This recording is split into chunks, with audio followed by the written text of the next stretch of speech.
खुशी के बात बा कि जिला से इकलौता कलाकार यहाँ के चयन भइल बा माटी के लाल में। तो हमनी के खुशी के मारे स्टेशन पर आइल बन जा स्वागत करे हमनी के। अब खुशी के मारे अब का बताई जा कि कितना खुशी बा। हमनी के तो बहुत खुशी हुई। अभी तो पहला स्टेप बा, यहाँ के चयन भइल बा। यहाँ के मुंबई जाई, मुंबई यहाँ के बस जाई, हमनी के तो यह कामना बा। तो हमनी के माटी के लाल चैनल के भी नाम बा।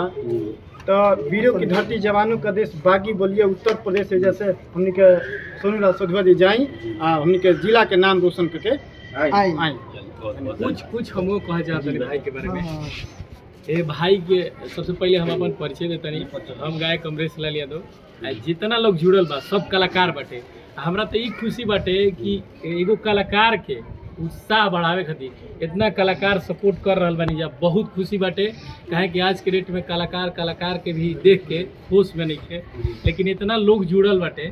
अनूप भैया जुड़ा बनी, अनिल भैया जुड़ा बनी, बहुत खुशी के बात बा।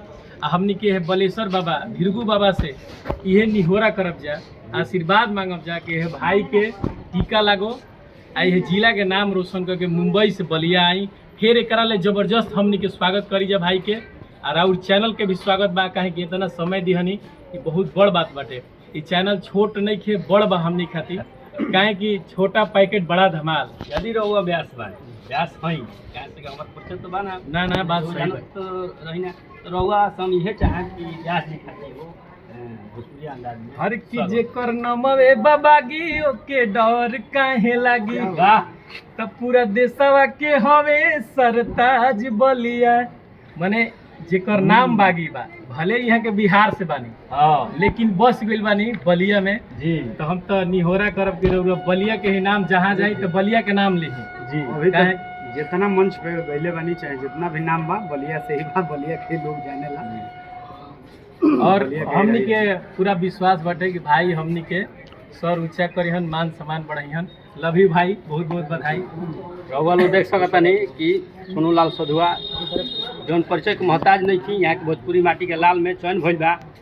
और बागी बलिया मंगल पांडे, चित्तू पांडे, बाघा पासवान के ही धरती ना हो, ई कलकार के भी धरती हो, जौना में रहुआ लोग खूब बढ़िया से जाना तनी कि सनी पांडे, सोनूलाल सधुआ, गोपाल राय, मिथुन सिंह, मुन्ना सिंह, नथुनी सिंह और मुन्ना सिंह और